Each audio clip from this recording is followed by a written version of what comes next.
반갑습니다. 귀하고 복된 예배 자리에 오신 여러분을 진심으로 환영합니다. 하나님께서 오늘도 우리에게 예배를 통해서 더 크신 은혜 허락해 주실 줄 믿습니다. 이 시간에 이제 우리 다 같이 그 자리에서 일어나셔서 임내송 부르겠습니다.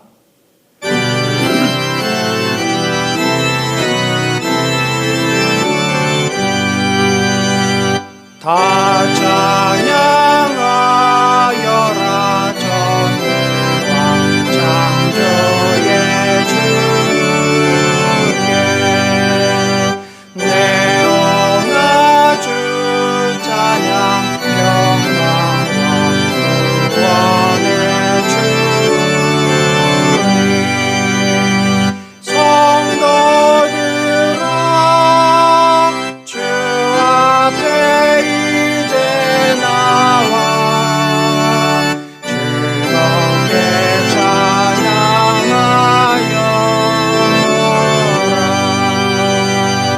다 찬양하여라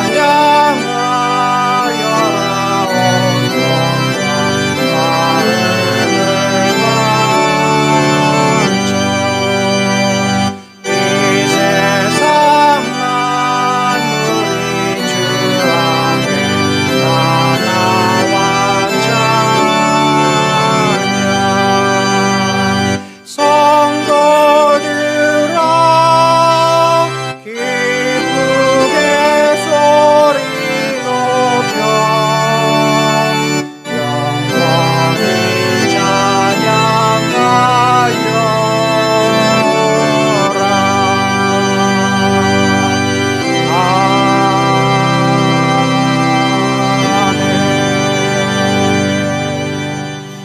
한 주간을 돌아보시면서 참회의 기도 올리겠습니다.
우리의 예배와 찬송을 받기에 합당하신 주님, 주의 사랑하는 백성들 이 자리에 함께 모여 혹은 가정에서 우리가 주님께 영광과 찬송을 올려드립니다. 우리의 예배를 기뻐 받아 주시옵소서. 우리는 참으로 하나님 앞에 예배를 드릴 수 있는 자격이 없는 자들이지만 우리 주 예수 그리스도의 놀라운 은혜로 저희를 하나님의 거룩한 백성 삼으시고 하나님의 자녀로 부르셔서 우리가 담대히 주님 앞에 예배로 나왔습니다. 오늘 이 시간이 영광의 하나님을 우리가 만나며 교제하며 그분 안에서 하나님의 백성으로서의 축복을 누리는 귀하고 복된 시간 되도록 인도하여 주시옵소서. 예배를 통해서 하나님 정말 모든 것을 주관하고 계시고 주장하심을 믿사오니 우리의 모든 예배를 이끄시고 인도하소서. 우리의 마음 가운데 말씀하시고 깨닫게 하시고 주님의 크신 은혜를 더하여 주옵소서. 홀로 영광 받으시기를 원합니다. 예수님의 이름으로 기도드렸습니다. 아멘. 우리 다 같이 사도신경 고백합니다. 나는 전능하신 아버지 하나님 천지의 창조주를 믿습니다. 나는 그의 유일하신 아들 우리 주 예수 그리스도를 믿습니다. 그는 성령으로 잉태되어 동정녀 마리아에게서 나시고 본디오 빌라도에게 고난을 받아 십자가에서 죽으시고 장사된 지 사흘 만에 죽은 자 가운데서 다시 살아나셨으며 하늘에 오르시어 전능하신 아버지 하나님 우편에 앉아 계시다가 거기로부터 살아있는 자와 죽은 자를 심판하러 오십니다. 나는 성령을 믿으며 거룩한 공교회와 성도의 교제와 죄를 용서받는 것과 몸의 부활과 영생을 믿습니다. 아멘. 자리에 앉겠습니다. 우리 다 같이 주를 예배합니다. 찬양 올리겠습니다.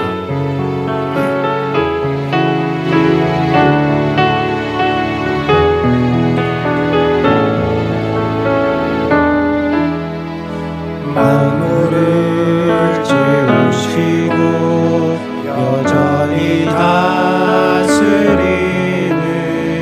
창조주 하나님을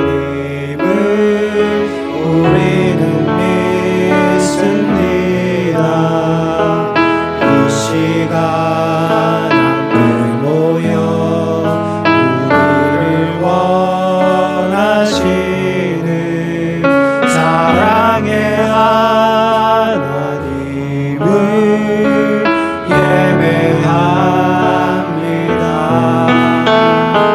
죄로 멀어진 우릴 위해 이 땅에 오신 어린 양 예수, 길과 진리 생명주를 통해 우리는 나갑니다. 마음의 노래를 들으시는 주님, 두려움에서 지금 일어나 사랑으로 오라 하시네. 우리의 양함을 잘 아시는 주님, 우리와 동행하시며 기쁨과 소망 주시는 주를 예배합니다.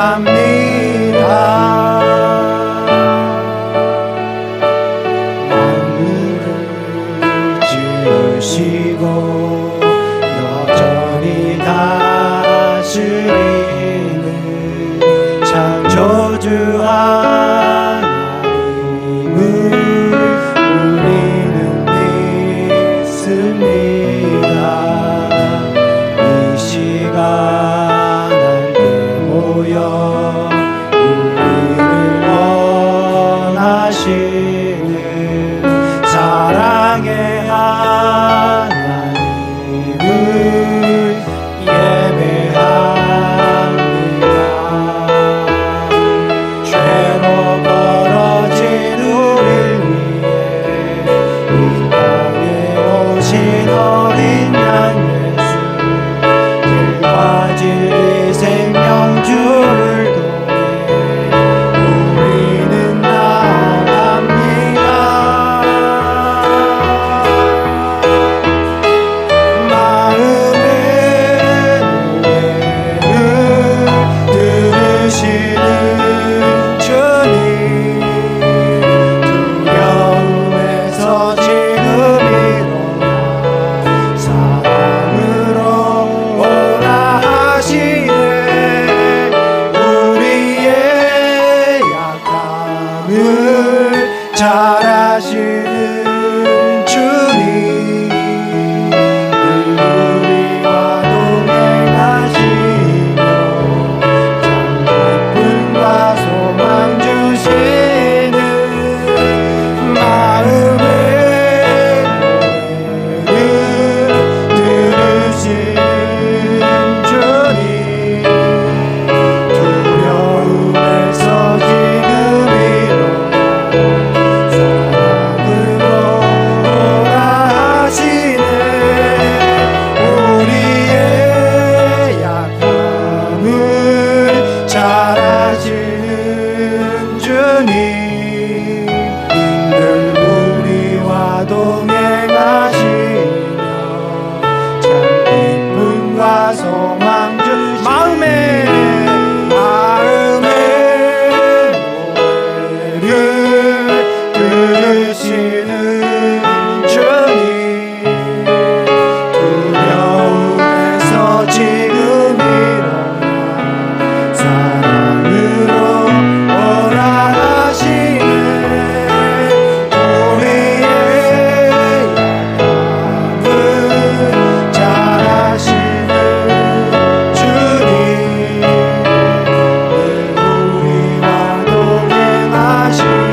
아멘. 여러분, 우리가 같이 기도합시다. 우리 자신이나 우리 가정이나 교회나 이 사회나 성령의 은혜가 너무나 절실히 필요합니다.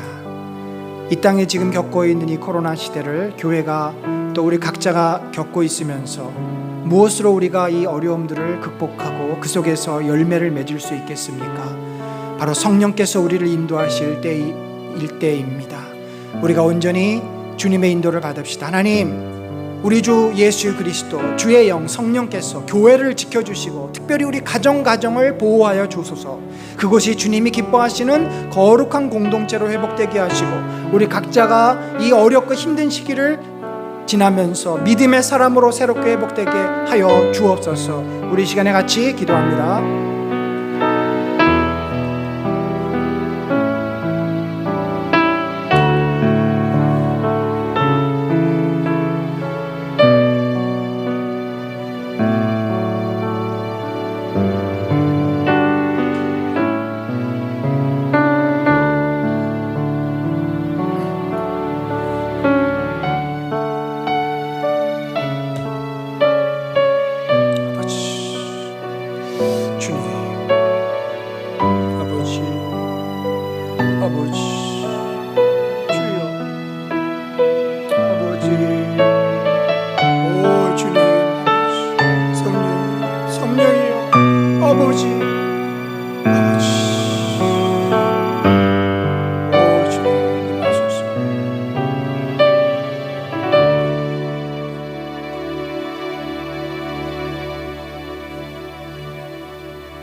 다 같이 기도드리겠습니다.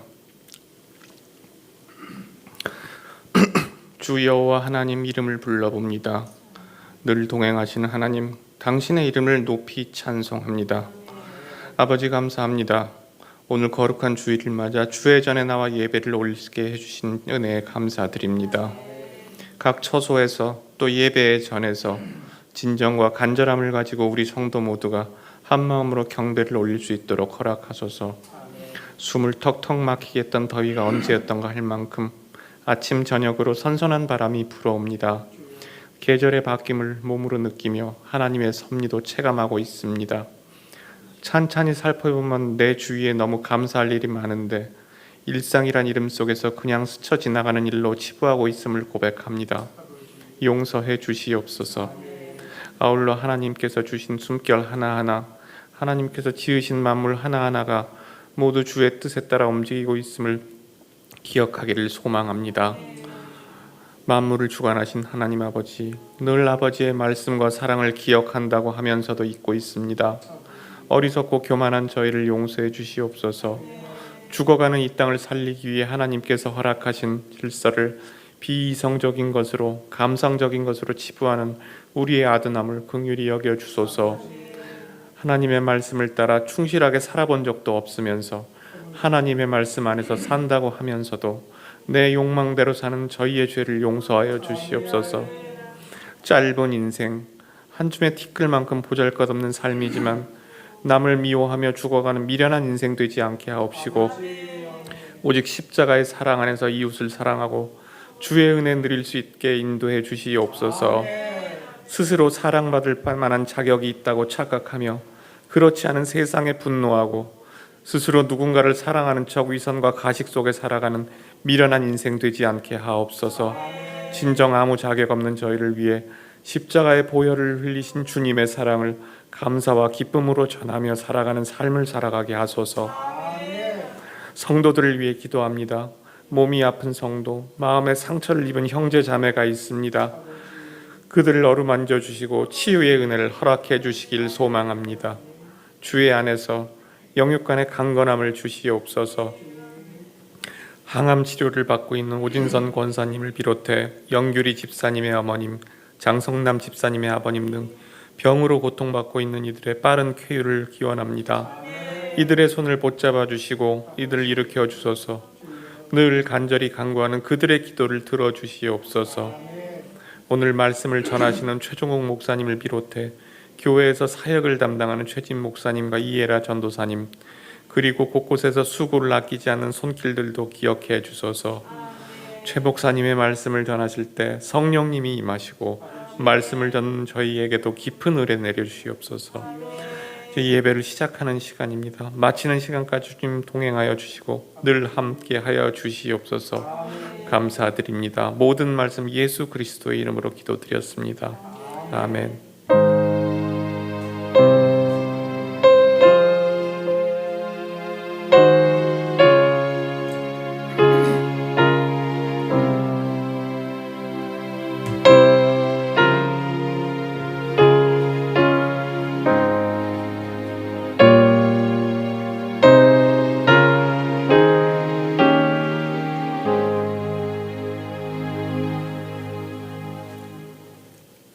이제 우리 그 자리에서 일어나셔서 헌금 봉헌하겠습니다.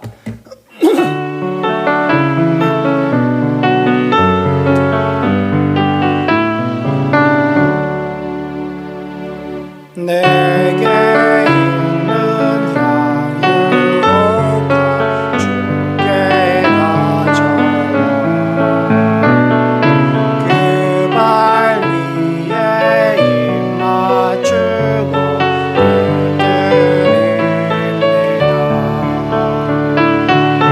나를 위해 어르신 예수 걸음마다 되신 사랑 새겨놓았네. 하나님 아버지, 주님께서 저희들에게 주신 은혜를 감사드립니다. 그 큰 은혜로 인해서 오늘 또 이 시간에 저희가 아버지 앞에 감사의 예배, 기쁨의 또 헌물을 주님께 올립니다. 이것을 통해서 하나님의 나라, 하나님의 영광이 온전히 이 땅에 이루어지도록 인도하여 주옵소서. 사랑하는 성도들의 삶과 그 가정과 그 일터 위에 주께서 동행하시고 저들의 기도를 들으시고 저들과 함께하여 주옵소서. 감사합니다. 이 모든 말씀 살아계신 예수 그리스도의 이름으로 기도드렸습니다. 아멘. 자리에 앉겠습니다. 예, 오늘 귀하고 복된 2부 예배에 오신 여러분을 진심으로 환영합니다. 특별히 또 우리 가정에서 영상으로 예배 드리시는 분들도 진심으로 환영합니다.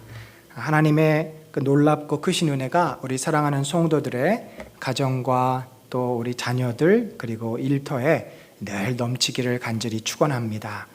여러분, 우리가 다음 주 9월 26일 날 저희 남자 목장이 이제 개강을 합니다. 세미나 때문에 좀 미뤄졌고요. 첫 번째 개강 모임은 저희가 1학기 때 한 달에 한 번은 마지막 주에 교회에서 오프라인 모임을 잠시 가졌습니다. 그래서 이제 첫 개강 모임은 2부 예배 후에 위에 교육관에서 우리가 오프라인 모임을 갖도록 하겠습니다. 기억해 주시기를 바랍니다. 또한 저희가 매 학기 성경 공부를 하는데 이번에는 저희들이 이제 요한계시록을 지금 하려고 합니다. 이미 수요일 날 요한계시록 강의를 지금 2번 진행을 했습니다. 요한계시록은 성경에서 제일 마지막에 있는 책이고 그만큼 우리가 소위 말하는 결론입니다. 파이널. 이 결론을 모른다면 안 되지 않습니까? 크리스찬으로서 신앙생활을 하는데. 그래서 요한계시록은 반드시 알아야 될 책인데 사실 요한계시록이 굉장히 좀 어렵습니다. 문학 장르도 다양하고 또 시대도 넓고 폭넓고 또 구약에 대한 인용도 굉장히 많아서 잘 해석하지 않으면 요한계시록은 혼란에 빠지고 또 그래서 이단들이 가장 많이 활용하는 그런 책이기 때문에 우리가 우리의 전통 신앙 안에서 요한계시록을 잘 이해하는 것이 매우 중요해요. 신앙생활하면서 나의 결론을 모르고 신앙생활한다는 것은 그거는 좀 문제가 있습니다. 여러분, 우리가 이 구원의 완성이라는 것이 무엇인지에 대한 분명한 그림이 있어야 오늘 우리가 이 시대를 믿음으로 잘 살아갈 수 있습니다. 그래서 요한계시록을 여러분 제가 깨닫고 이해하고 배운 범위 내에서 최선을 다해서 여러분과 나누려고 합니다. 그게 한 강좌 분량이 약 40분 정도 됩니다. 인터넷에 이제 유튜브로 올리는데 수요 오전 예배에 참여하시는 분들은 지금 2번 들었고 세 번째가 이제 이번 주 수요일 날은 추석 연휴로 저희가 모이지 않고 이제 다음 주에 모이는데, 그래서 다음 주 주일날 이제 첫 번째 서론부터 이렇게 올리도록 하겠습니다. 여러분들 일주일에 한 40분 정도 시간, 출퇴근 시간에만 들어도 요한계시록을 잘 이해할 수 있으리라 생각을 합니다. 꼭 참여를 해주시기를 바랍니다. 예, 우리끼리 한번 좌우 돌아보면서 인사 나누겠습니다. 반갑습니다. 예, 잘 오셨습니다. 메리 추석입니다. 환영합니다.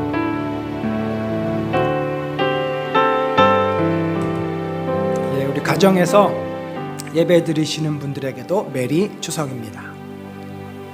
예, 오늘 제가 추석이어서 꼭 그런 것은 아닌데 그 전부터 정말 우리 사랑하는 성도들하고 나누고 싶었던 그런 말씀을 오늘 좀 나누려고 하고, 아마도 이것은 추석이라고 하는 우리의 명절과 가장 잘 어울리는 주제라고 생각을 합니다.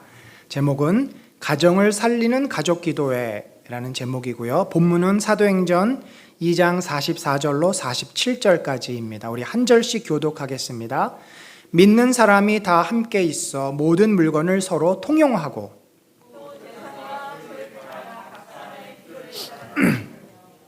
날마다 마음을 같이하여 성전에 모이기를 힘쓰고 집에서 떡을 떼며 기쁨과 순전한 마음으로 음식을 먹고 하나님을 찬미하며 또 온 백성에게 칭송을 받으니 주께서 구원받는 사람을 날마다 더하게 하시니라. 아멘.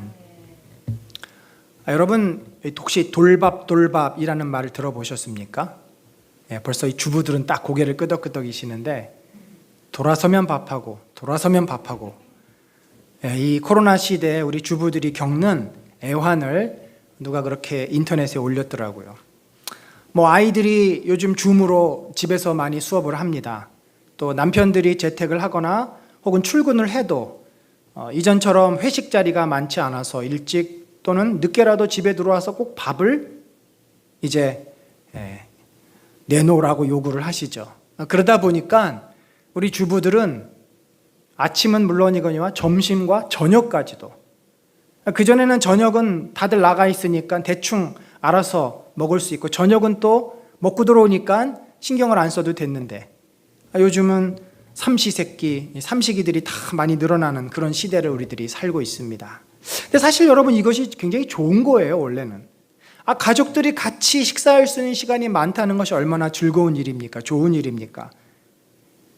오히려 코로나 있기 전에는 얼마나 바빠요. 서로들 너무 바빠가지고 가족이 함께 모여서 일주일에 정말 같이 식사할 수 있는 시간이 잘해야 2번, 3번, 어떤 집은 한 번도 찾기 어려울 만큼 각자의 스케줄과 각자의 삶이 있어서, 우리가 사실 가족이 같이 살면서 대화를 제대로 나눕니까? 얼굴을 맞대고 밥을 하하호호 하면서 먹어본 적이 있습니까? 그런데 오히려 지금은 과유불급이라 너무 그런 기회가 많다 보니까 이제는 부담이 되는 그런 시기를 우리가 살고 있습니다. 그런데 여러분, 사실 이게 정상은 아니지 않습니까? 우리가 가족이 함께 있고 같이 밥을 먹고 그러면 즐겁고 행복해야 되잖아요. 근데 왠지 부담스럽고 좀 힘들고 나 혼자만의 시간과 공간이 있었으면 좋겠고, 항상 가족끼리 있는 것이 행복하지만은 않습니다. 자, 어떻게 된 일입니까? 여러분, 사람은요, 자기가 인식하지 못하는 사이에 피차에게 영향을 주고 있어요. 내가 그러고 싶어서가 아니라 나도 모르게 남에게 영향을 주고 나도 남에게 영향을 받으면서 삽니다. 이제 그런 것들을 차단하고 사는 사람은 굉장히 고립되어 있는 사람이고 산속에 혼자 들어가 살아야 하겠죠. 대부분은 우리가 긍정적이든 부정적이든 영향을 주고받으면서 살고 있습니다. 그것이 어떤 의미의 에너지입니다. 그래서 긍정적인 영향을 주는 사람을 만나면 나도 기분이 좋아지고 뭔가 인생의 활력소를 얻습니다. 그런데 부정적인 에너지를 뿜어내는 사람, 항상 부정적인 이야기를 하고 남을 비판하고 인상을 쓰고 덕이 되지 않는 이야기를 자꾸 하고, 이런 사람들을 만나면 괜히 나도 덩달아서 마음이 무거워지고 기분이 나빠집니다.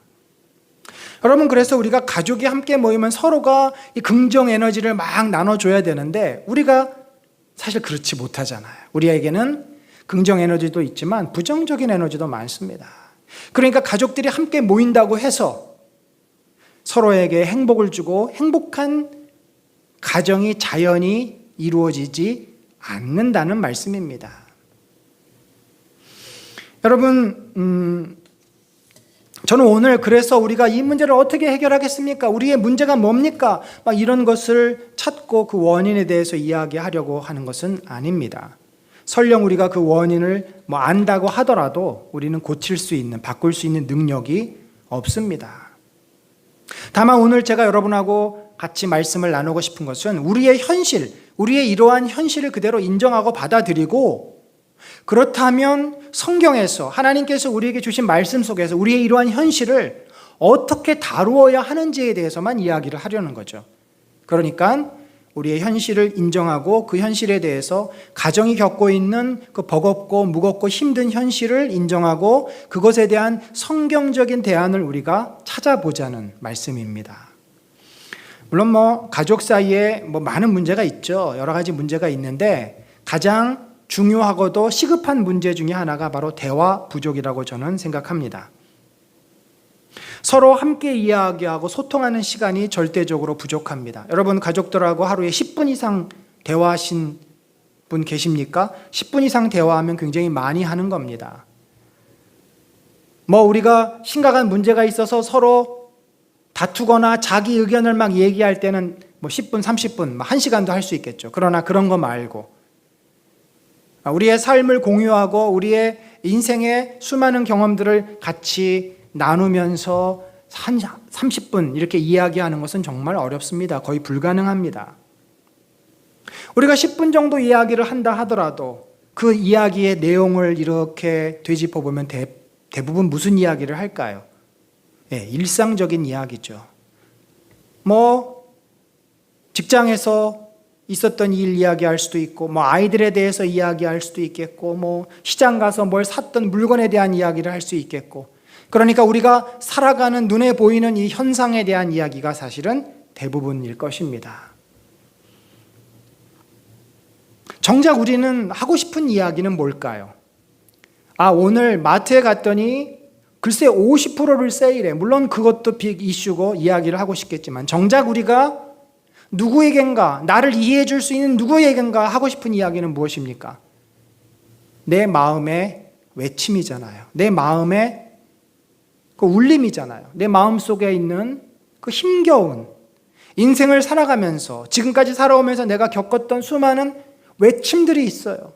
좀 내 이야기 좀 들어봐줘. 내가 이렇게 힘들어. 나에게 이런 또 아픔이 있고 내가 이것이 해결이 안 돼서 여전히 내가 이렇게 사는 것이 힘들어라고 하는 우리 각자의 외침들이 있습니다. 이런 것은 사실 맨정신으로는 잘 나오지 않아요. 그래서 남자들은 술을 마시고 취중에 이렇게 이제 의식의 끈이 풀리면 무의식에 있는 것들이 올라오니까 그런 때 얘기할 수 있겠고, 정말 마음이 활짝 열릴 때 할 수 있는 이야기들입니다. 우리는 그런 이야기를 가족들에게는 잘 못하기 때문에 결국 그 내 답답한 심정을 쏟아 놓을 수 있는 대상을 찾습니다. 때로 친구가 될 수 있겠고, 때로 그게 누군가이겠죠. 그래서 우리가 그렇게 얘기를 하지 않습니까? 아니, 네 마음에 고민이 있으면 아빠한테 얘기하고 엄마한테 얘기해봐. 아니, 그런 걸 어떻게 아빠한테 얘기해? 어떻게 엄마한테 얘기해? 미쳤어? 엄마하고 아빠한테 얘기할 수 있는 것은 딱 정해져 있다는 거죠. 잔소리 듣지 않을 이야기, 후폭풍이 일어나지 않을 이야기만 우리가 서로에게 가족이라도 하는 겁니다. 가족끼리 이렇게 대화의 기회가 부족하니까 서로 그러면 대화할 수 있는 기회를 찾으면 되지 않겠습니까? 대화의 장을 열고 회의 시간을 갖고 회식을 하고. 여러분, 아무리 시간이 있으면 뭘 합니까? 지금 코로나 시대가 그렇지 않습니까? 우리가 지금 가족이 같은 집안에 있다고 서로 깊은 대화를 합니까? 아니, 서로 말이 잘 안 통하는데 무슨 말을 하겠어? 할 얘기 별로 없어. 자기의 깊은 내면의 이야기는 눌러놓고 있기 때문에 튀어나오지 않습니다. 일상적인 얘기는 너무나도 일상적이니까 반복해서 일어나는 일이기 때문에 할 얘기가 별로 없어요. 그래서 우리가 코로나 시대에 한 공간에 있으면서도 결국은 각자의 자기의 자리로 다 흩어집니다.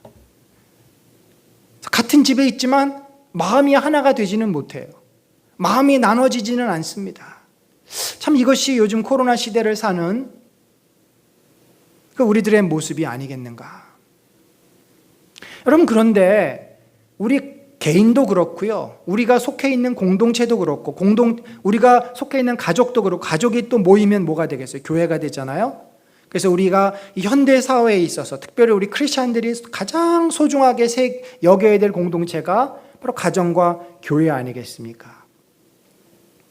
성경은 이 가정이 어떠해야 한다라는 말씀을 에베소서라든지 몇 곳에서 합니다만, 사실은 그 모델을 교회를 통해서 제시해 줍니다. 바울도 교회를 한 공동체로 이야기하고 교회의 신랑이 예수 그리스도시요 신부가 교회라고 말을 합니다. 그러니까 교회를 한 집으로 생각하는 거예요. 초대교회 공동체, 오늘 우리가 읽었던 이 공동체는 사실 일반적인 교회의 모습이 아닙니다. 여러분, 요즘 이런 교회 보셨어요? 볼 수가 없습니다. 역사상 이것은 교회라고 우리가 부르지 않고 공동체라고 부릅니다. 운명 공동체, 같이 사는 공동체. 오히려 이것은 더 교회보다 가정에 가깝습니다. 근데 원래 이 교회가 출발점이 가정이에요. 아담과 하와가 태초의 가정이었는데 그들이 가정이자 곧 교회였습니다. 그래서 가정의 원리와 교회의 원리가 동일합니다. 성경은 주님이 원하시는 거룩한 교회가 되기 위해서는 거룩한 가정이 되어야 함을 말씀하는 거죠. 왜냐하면 하나님이 아버지시요 예수 그리스도가 맏아들이요 우리들은 하나님의 다 자녀 아닙니까? 그래서 거룩한 가족 공동체, 그래서 우리가 하늘 가족이다 이런 표현을 쓰는 겁니다. 오늘 본문에 보면은 뭐라고 돼 있어요? 믿는 사람이 다 함께 있어 모든 물건을 통용하고 재산과 소유를 팔아서 필요에 따라 나눠준다. 여러분, 요즘 누가 이렇게 할 수 있죠? 여러분, 친구랑 이렇게 합니까? 이렇게 할 수 있는 관계는 가족밖에 없습니다.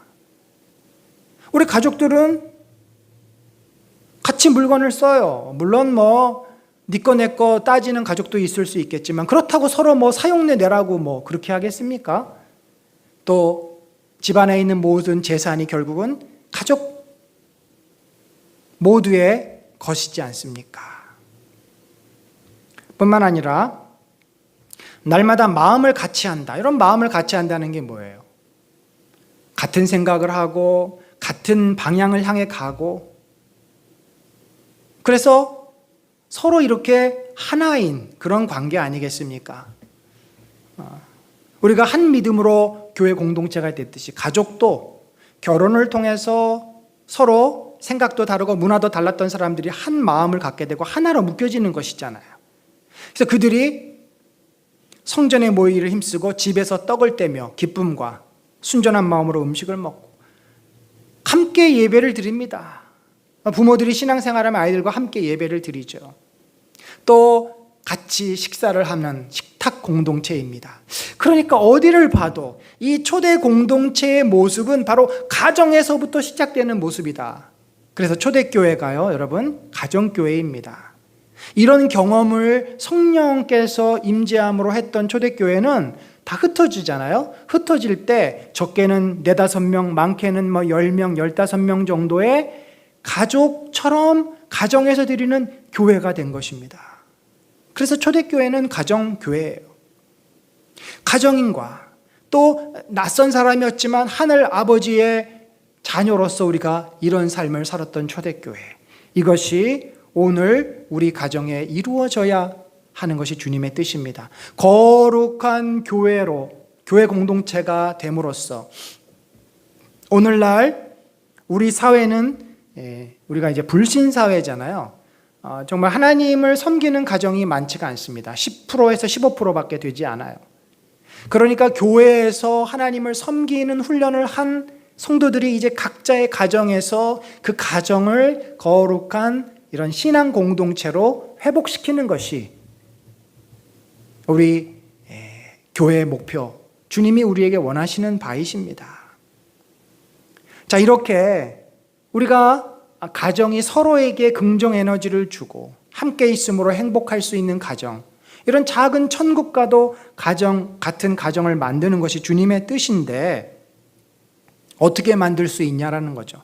바로 그 본이 이 초대교회에 있는 겁니다. 여러분, 이 초대교회가 서로 우리로 말하면은 혈액형도 다르고 성도 다르고 출신도 다른 그런 사람들이 모여 있어요. 그런 사람들이 100명 넘는 사람들이 모여 있었습니다. 여러 명이 모여 있어요. 나중에는 막 디아스포라들이 와서 붙었죠. 어떻게 그들이 가족처럼 소유를 나누고 매일 마음을 같이 하고 함께 모여서 식사하고 교제하고 같이 예배드리고 찬미하고 그 안에서 긍정 에너지가 막 뿜어져 나오니까 사람들이 그 소문을 듣고 오고. 어떻게 그럴 수 있었습니까? 이유가 뭐예요? 바로 그것은 오순절날 성령께서 그 교회 공동체에 강력하게 역사하여 모든 교인들이, 초대교회 성도들이 성령의 충만함, 성령의 역사를 경험했기 때문입니다. 이것은 구속사의 아주 특별한 사건이에요. 구약에서는 성령께서 이렇게 이스라엘 백성에게 강하게 역사하지 않았습니다. 하나님의 택한 사람들에게 개별적으로 역사했어요. 그러나 이제 새 언약, 새 시대, 새 언약 시대는 새 성령을 내가 너희에게 부어주겠다.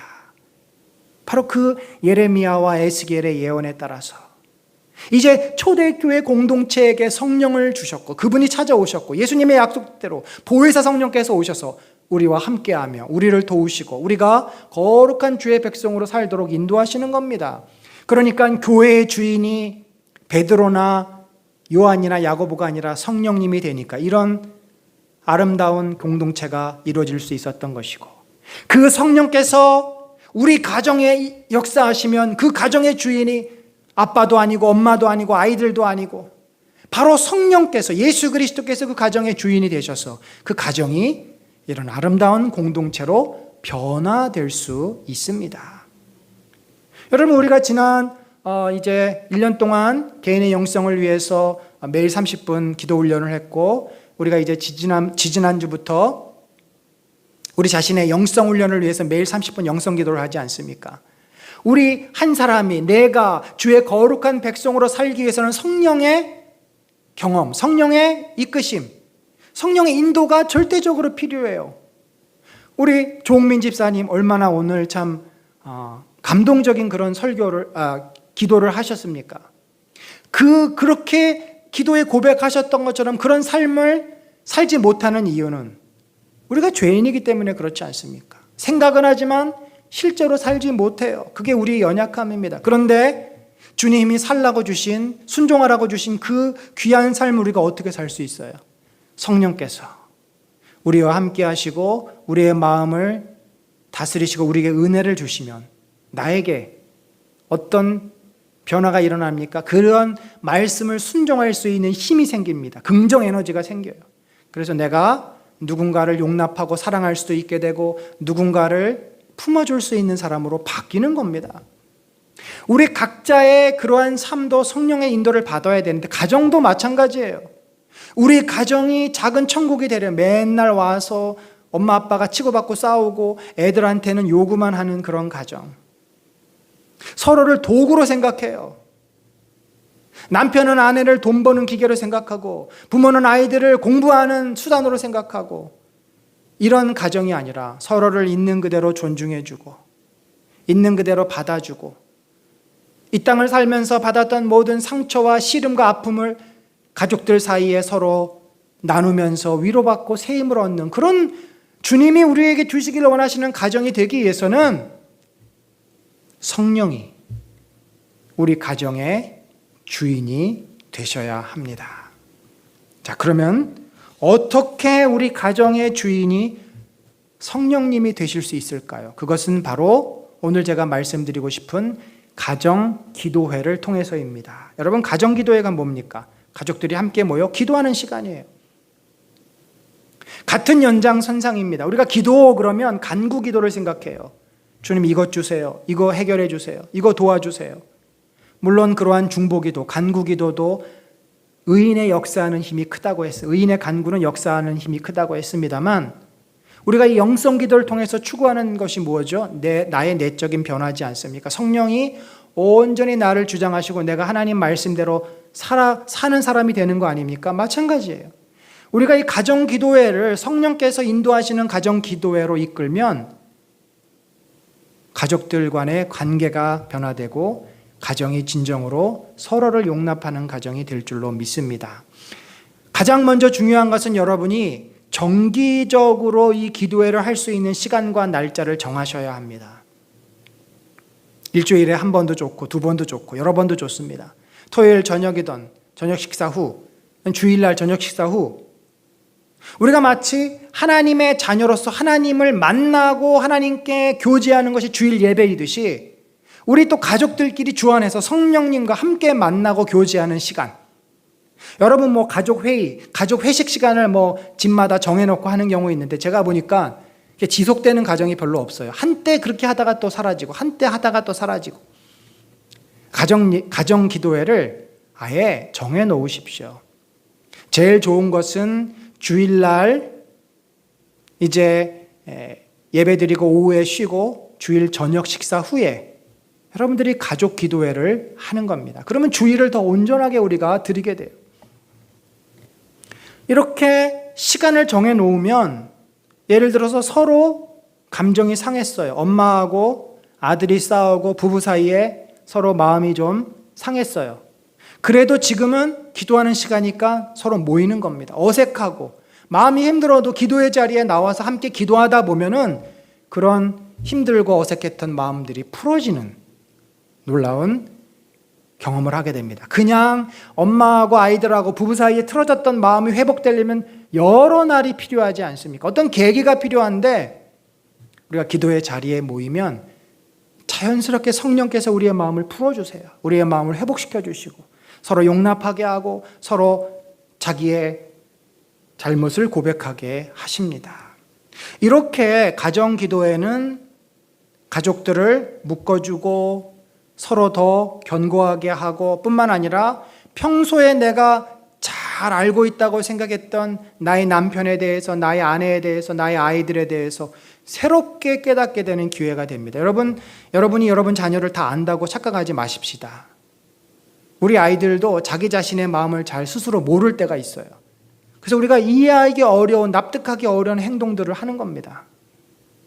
우리의 내면 깊은 곳은 아무도 잘 몰라요. 본인도 모르고 남도 잘 몰라요. 그런데 그것이 행동으로, 이상한 행동으로 드러나요. 그래서 우리의 인간관계를 설명하지 못할 때가 참 많습니다. 그런데 우리가 가정 기도를 하다 보면 그런 것들이 드러나요. 그리고 그런 행동들의 변화가 옵니다. 이것이 가정 기도회를 갖는 놀라운 축복이죠. 자, 그러면 어떻게 이것을 할까요?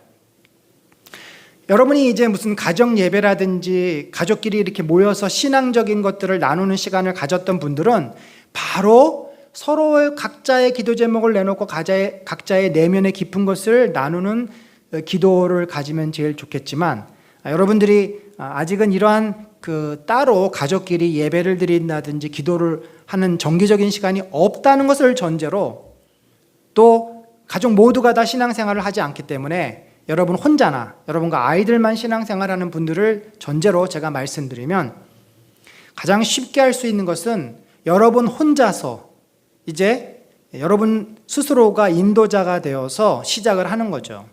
그러니까 인도자 중심의 가족 기도회입니다. 여러분이 주도가 돼서 시간과 장소를 정하고 여러분이 주도가 돼서 기도 제목도 정해서 주는 겁니다. 자, 우리 이것을 위해서 기도합시다. 예를 들어서 여러분과 남편 둘이서 할 수도 있겠고요. 또 여러분과 아이 둘이서 할 수도 있겠고, 아니면 아무도 내 주변에는 우리 가족에는 나 혼자밖에 믿는 사람이 없다. 그럼 혼자서라도 시작을 하세요. 그러다가 아이들을 불러서 엄마가 너를 위해서 기도해 줄게. 또 남편을 초대해서 여보, 내가 당신이 요즘 힘들어하는 것 같아서 당신을 위해서 내가 기도해 주고 싶어. 사랑하는 가족이 사랑해야 하는 마음으로 서로를 축복하고 기도해 주겠다 그러는데 반대하거나 싫어할 사람은 뭐 그럴 수도 있겠지만 정상적으로 볼 때는 크게 없다고 봅니다. 그래서 우리가 거기서부터 시작을 하는 거예요. 처음에는 인도하는 사람이 주도적이죠. 기도 제목도 주고 뭐 사회도 보고 모든 걸 주도합니다. 그런데 두 사람이 했던 세 사람이 했던 계속 혼자 끌고 가는 것은 원래 이 기도의 목표가 아닙니다. 어디로 바로 넘어가야 되냐면 각자가 자기의 기도 제목을 고백하고 나누는 이제 나눔 기도로 넘어가야 합니다. 나눔 기도. 이것은 뭐 엄마든 아빠든 한 사람이 사회는 볼 수 있죠. 그렇지만 본인부터 이제 기도 제목을 이야기하는 겁니다. 아빠는 이런 기도 제목이 있어. 이것을 위해서 좀 기도해줘. 엄마의 기도 제목은 이거야. 엄마가 이런 문제를 잘 해결해 갈 수 있도록 기도해줘. 그럼 아이들도 기도 제목을 내놓겠죠. 그러면 이제 그 기도 제목을 가지고 한 사람 한 사람씩 기도하는 겁니다.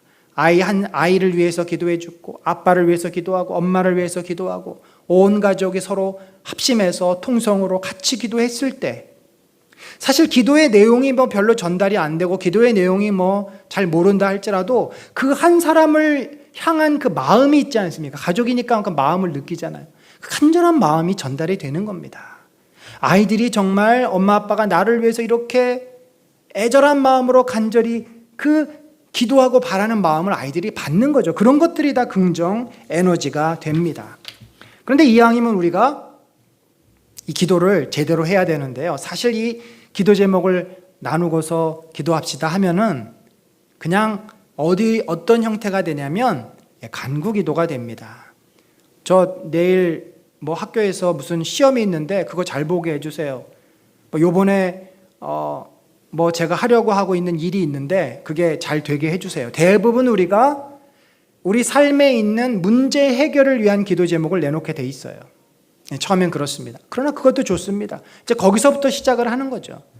문제 해결을 위해서 시작을 합니다. 그런데 그것으로 끝나면 여러분, 기도를 통해서 우리가 내적인 변화를 경험하기는 어렵습니다. 우리가 왜 지금 영성 기도를 합니까? 거듭 말씀드리지만 우리가 간구 기도만 하면 하나님을 인격적으로 만날 수가 없어요. 그냥 하나님은 나의 기도를 들어주시는 분으로밖에는 우리가 생각지 않습니다.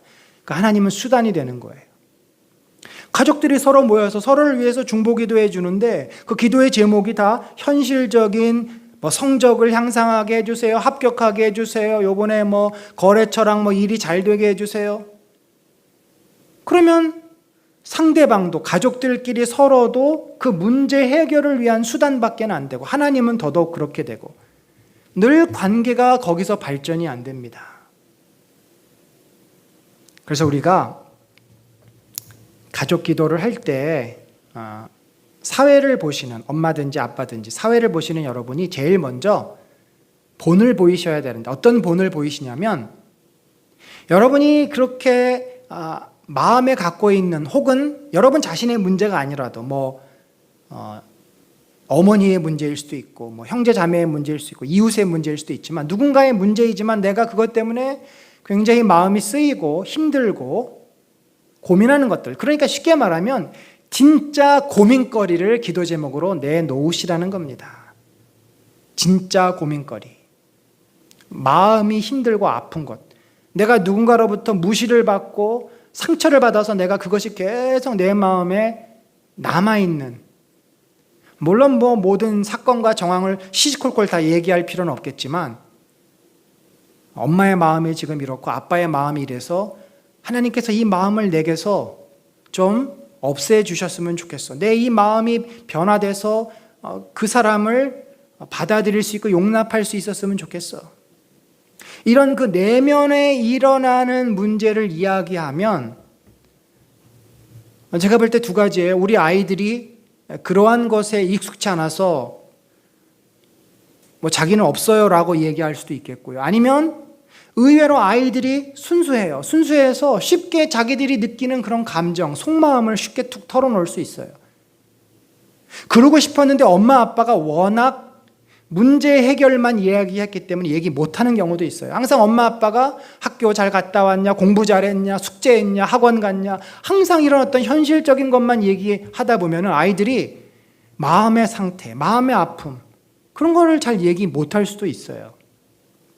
그래서 여러분, 우리가 이 가족 기도를 통해서 하기를 원하는 기도는 그냥 이거 해주세요, 저거 해주세요 해서 더 깊게 들어가는 그러한 기도의 제목이라는 것입니다. 더 가족이 평소에는 나누지 못했던 이야기, 평소에는 차마 꺼낼 수 없는 이야기, 그런 내면의 깊고 진실한 자기의 고백, 자기의 상황을 기도의 제목으로 내어놓으면 어떻게 되죠? 훨씬 우리가 서로를 잘 이해하게 되고 함께 하나님께서 인생을 살아가도록 우리를 이끄시는 그 경험을 하게 됩니다. 만약에 여러분 여기서 이제 이 나눔의 기도가 잘 되면 나중에 마지막에는요, 함께 영성 기도를 하는 겁니다. 함께 센터링 기도나 성찰 기도를 한 10분 정도 하고, 그리고 서로 자신의 기도의 제목을 나눈다면 굉장히 가정이 이렇게 내면에 숨기거나 거스르는 것 없이 서로가 서로에 대해서 투명해지고, 사람이 진실해지고 투명해진다는 것은 굉장한 큰 힘입니다. 그러면 이 세상에 우리 가족 같은 관계는 없는 거죠. 성령께서 그곳에 함께 하시기 때문입니다. 여러분, 용서해 주시기를 바랍니다. 제가 좀 저희 가정 이야기를 좀 하겠습니다. 1부 때는 저희 아이들 둘이 다 있어가지고 제가 제대로 이야기를 못했어요. 지금은 없으니까 좀 하겠습니다. 사실 저희 가정도 이제 목회자 집안 아닙니까? 그래서 이 PK라 그래서 이제 패스터 키즈라 그래가지고 PK나 MK들이 참 상처가 많습니다. 항상 사람들의 그 주목의 대상이 되고 높은 도덕적인 기준을 요구하고 남들의 시선을 의식하면서 아이들이 어렸을 때부터 자라야 되기 때문에 굉장히 마음의 부담을 많이 갖고 자랍니다. 그래서 이 PK, MK들이 건강하게 자라는 경우가 참 드물어요. 그래서 두 양극단이 나오면 정말 어렸을 때부터 부모가 정성을 다해서 신앙 안에서 잘 키운 PK, MK들은 진짜 진국입니다. 진짜 신앙도 좋고 어디 내놔도 크리스찬으로 넉넉히 살아갈 수 있는, 이건 많지는 않죠. 그리고 훨씬 더 많은 경우는 PK, MK들이 마음에 큰 상처가 있기 때문에 튕겨나가기도 하고 평생 그 상처와 씨름하면서 힘겹게 살아가는 경우들이 참 많습니다. 그래서 저희 집도 이런 문제를 알기 때문에 저희 아이들 사춘기 전부터, 사춘기 때부터 참 많이 기도하고 고민하고, 하나님 안에서 우리가 아이들을 잘 키우고 또 저와 저희 집사람이 가지고 있는 또 개인적인 문제들이 있지 않습니까? 그래서 어떻게 보면 제가 이제 올해가 결혼한 지 31년 9월 1일이 저희 결혼기념일인데 90년 제가 9월 1일 결혼했으니까 31년이 지나면서 참 그동안의 삶을 돌이켜보면은 저와 저의 아내 스스로의 그러한 영적인 문제를 해결하기에 씨름해왔고, 우리 아이들이 태어났고 이 아이들을 키우면서 이 아이들이 가지고 있는 개성과 이런 것들을 잘 이렇게 키우기도 했지만 그 속에 있는 또 문제들을 해결하기 위해서 걸어온 시간이 아닌가. 그러면서 하나님께서 이 문제들을 해결하고 정말 하나님 안에 우리가 한 가족, 한 공동체, 천국, 작은 천국으로 회복될 수 있도록 하셨던 제일 중요한 도구가 뭐였냐면 바로 나눔의 기도였습니다. 나눔의 기도. 돌이켜보면 엄마하고 또 큰아이하고 막 충돌이 있었고 힘들었을 때 결국 그것이 폭발하고 회복할 수 있었던 것이 같이 손잡고 기도할 때였고, 또 기도원을 보내고 기도원에서 스스로 돌아보고 와서 또 기도하면서, 저희가 이제 중간중간에 그런 시간들이 있었는데, 그래도 가장 많이 했던 것은 예배 드리는 거죠. 아무래도 저희가 이제 같이 말씀 읽고 서로 기도하고 예배 형태로 많이 해오다가 올해 7월부터 이제 저희 아내가 아이디어를 내고 우리 가족이 매일 두 아이를 위해서 이제 중보 기도를 하기로 했습니다. 출발은 그렇게 했습니다. 왜냐하면 저희 큰 아이나 둘째 아이나 이제 인생의 어떤 중요한 이제 결정들을 해야 되는 시점이었기 때문에 하나님께서 이 아이들을 온전히 인도해 주시기를 우리가 올려드립시다. 그래서 처음은 큰 아이와 둘째 아이의 현재 이 상황, 모든 것을 주님이 이끄시기를 위해서 기도했는데, 이제 그러다가 우리가 좀 더 하나님의 임재 가운데서 이 기도를 하기 위해서 성찰 기도를 15분 더 하기로 했습니다. 매일 저희가 15분 성찰 기도하고 그 다음에 아이들을 위한 중보 기도를 했습니다. 이제 그러다가 토요일은 저희가 이제 교회를 위한 중보 기도를 합니다. 교회와 우리 성도들을 위해서 우리 온 가족이 중보 기도를 합니다. 그리고 주일날은 저녁에 저희가 렉시오 디비나를 했고, 또 한 달에 한 번은 자기 자신의 여러 가지 한 달 동안 그동안 겪었던 일들을 나누면서 기도 제목들을 나누는 깊은 나눔의 기도를 했습니다. 근데 이런 것들이 결국은 모여서 우리 아이들을 하나님의 이끄심으로 이렇게 올려드리는 시간을 갖게 된 것입니다. 지금 벌써 7월 초에 시작했으니까 7월 중순 지금 2달여 됐는데 2달 동안 저희 아이들이 참 많이 바뀌었습니다. 특별히 저희 큰애가 본인이 이제 원하고 또 본인이 가야 된다는 목표도 분명한데 그것을 이루기 위한 스스로의 압박감이 굉장히 컸습니다. 저는 그렇게까지 컸는지 몰랐어요. 이제 대학원도 졸업했고 어느 정도는 본인이 극복을 했다고 생각을 했는데 그 압박감이 그 스트레스가 너무 커서 잠을 거의 못 자고 그것이 소화불량이 돼가지고 뚝하면 역류성 식도염 같은 거에 걸리고 툭하면 소화 안 돼서 소화제 먹고 그 압박감이 어마어마했습니다. 그러니까 이 아이가 자꾸 게임을 하려고 했던 그 이유를 충분히 이해가 되더라고요. 이제 그런 이야기를 기도하다가 본인이 나누면서 더 정말 우리 아이가 이렇게 이 상황 자체가 충분히 갈 수 있는 길임에도 불구하고 본인은 느끼는 그 압박감이 엄청났습니다. 그래서 하나님께서 이것을 만져주시지 않으면 이 아이가 이 길을 갈 수 없겠구나. 더 주님의 은혜를 구하게 되고 본인 스스로도 그것을 얘기하지 않을 때는 어떻게 했어요? 계속 그 압박감에 시달리는 거예요. 그런데 엄마 아빠한테 동생에게 가족에게 이야기하고 나서는 이제 그 압박감이 그 스트레스가 객관적이 된 것이죠. 객관적인 사실이 됐고 그렇다고 그게 없어지진 않아요. 계속 있어요. 계속 소화도 안 되고 잠도 잘 못 자고 그렇지만 이제는 그것을 가지고 어떻게 합니까? 하나님께 기도하는 거죠. 하나님께 그전에는 맡기지를 않았어요. 그냥 자기가 어떻게 해야 된다고 생각을 했어요. 교만함입니다. 그러니까 자기가 어떻게 하지도 못하면서 어떻게 해야 된다는 생각만 하고 그 속에서 꽁꽁 묶여 있는 상태. 그게 사람을 지치게 하고 힘들게 하는 거죠. 근데 거기에서 적어도 우리 큰아이가 이렇게 좀 노임을 얻게 된 것을 보게 됩니다. 그래서 훨씬 조금 더 자유로워졌고 마음이 편해졌고 그러나 순간순간 그 아이가 스트러글 해요. 그것 때문에 힘들어해요. 그래서 우리가 같이 기도할 때 답을 주는 것이 아닙니다. 그냥 그 아픔을 같이 아파하고 그냥 주님이 인도해 주시기를 그 주님을 더 신뢰할 수 있는 믿음을 주시기를 은혜를 주시기를 기도할 뿐이에요. 공감하는 거죠.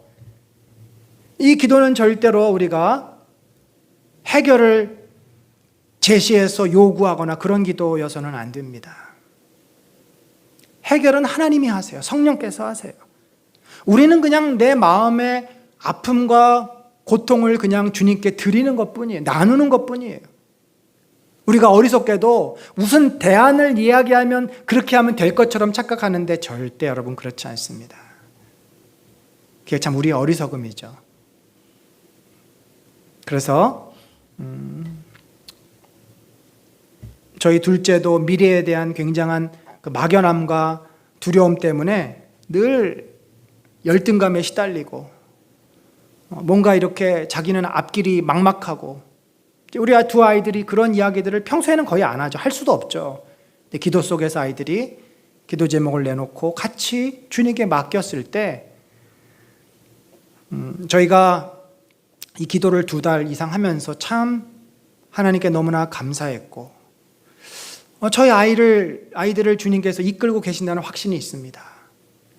사랑하는 성도 여러분, 저는 이 귀한 축복을 우리 모든 믿음의 가정들이 누리기를 바랍니다. 여러분, 부모가 참 자녀들에게 많은 것을 해주고 싶고 자녀들을 사랑합니다만 우리가 사실 해줄 수 있는 게 많지 않아요. 우리가 제시하는 사랑의 방법들이 실제로 아이들에게 그렇게 효과가 없습니다. 좋은 거 사주고 좋은 거 경험시켜주고 물론 그것도 다 도움이 되는 거지만 실제로 저도 이제 아이들을 키워보고 인생을 이렇게 살아보니까 가장 소중한 것은 아이들이 자신의 문제를 하나님께 고백하고 하나님의 은혜로 자기 스스로 그 문제를 극복해 나가도록 도와주는 일입니다. 인생은 결국 자기가 살아야 돼요. 근데 우리 스스로가 내 인생의 문제를 해결할 수 없기 때문에 그걸 인정하고 주님 앞에 겸손히 꿇어 엎드리는 것이 지혜 아닙니까? 그 삶을 우리 아이들도 살도록 함께 가족이 같이 가는 것입니다. 여러분 반드시 일주일에 하루 날짜를 정해서 어떻게 됐든지 시작을 하십시다. 시작을 하다 보면은 성령께서 여러분의 가족 기도를 인도하실 것이고 여러분의 솔직한 감정, 마음의 아픔들을 나눌 때 그러한 그 나눔을 통해서 가족이 서로 하나됨을 경험하고 또 나누는 그 기도의 제목, 마음의 그 모든 상처라든지 상태들을 성령께서 만지시는 것을 통해서 성령이 우리 안에 계시는구나. 성령이 우리 아이를 인도하고 계시고 우리 엄마를 붙잡고 계시는구나. 이것을 우리가 나 혼자만이 아니라 가족 모두가 경험하게 됩니다. 그것이 진정한 공동체 아닙니까? 이것이 될 때 우리는 함께 웃고 함께 울을 수 있는 진정한 공동체를 경험하게 됩니다.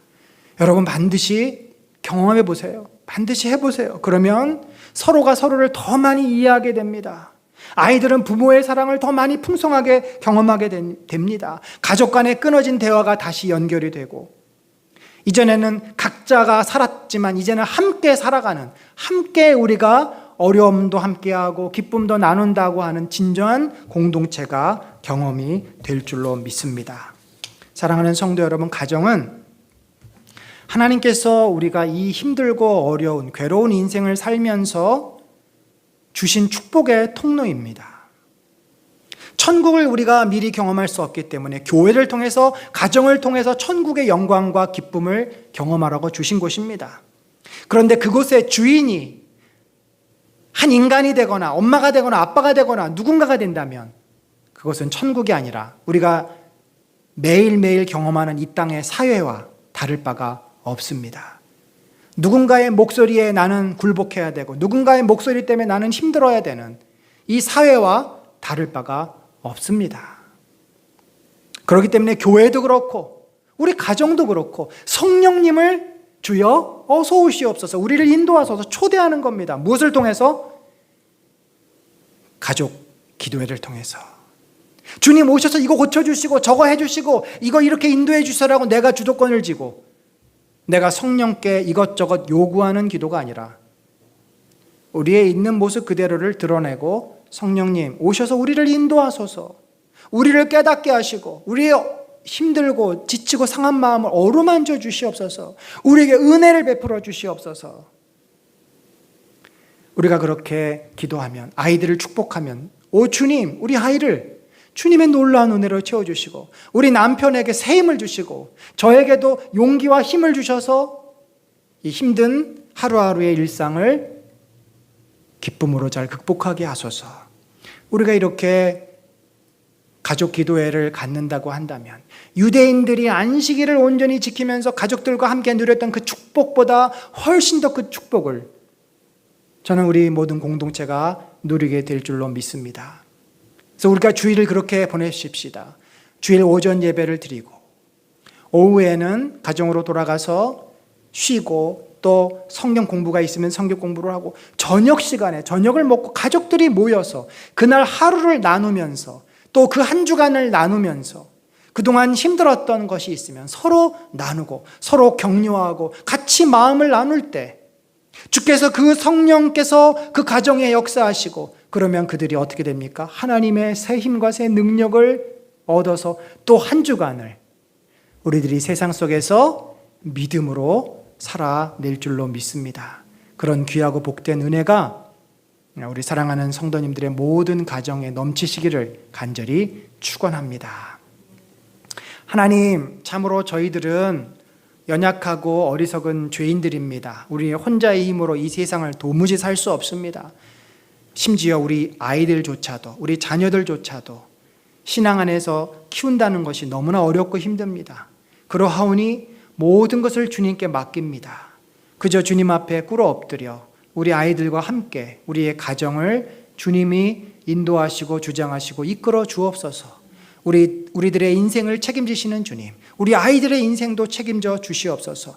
교회를 이끄시고 교회를 거룩한 주의 몸으로 만드시듯이 우리 각자가 속해 있는 사랑하는 가정 공동체가 진정으로 주님을 주라 고백하고 성령 안에서 하나가 될 수 있는 가정이 되도록 축복하여 주옵소서. 뿐만 아니라 그러한 가정을 소망하지만 아직 여전히 내 사랑하는 남편이, 아이가 아직 믿음의 자리에 나오지 못한 가정조차도 성령께서 인도하셔서 이제 이런 믿음의 가정이 될 수 있도록 가정 기도회를 시작하게 하시고 온 가족이 예수 그리스도 안에서 한 마음이 되는 그날을 속히 허락하여 주옵소서. 지금은 우리 구주 예수 그리스도의 놀라우신 은혜와 하나님 아버지의 무한하신 사랑과 성령님의 감동 교통하심이 우리의 주인이시요 가정의 주인이시요 교회의 주인이신 주 예수 그리스도 성령님을 우리가 마음을 열어 초대하며 성령 안에서 하나 되기를 소망하는 우리 사랑하는 모든 가족들 위해 성도들 위해 지금부터 영원까지 함께 하실지어다. 아멘.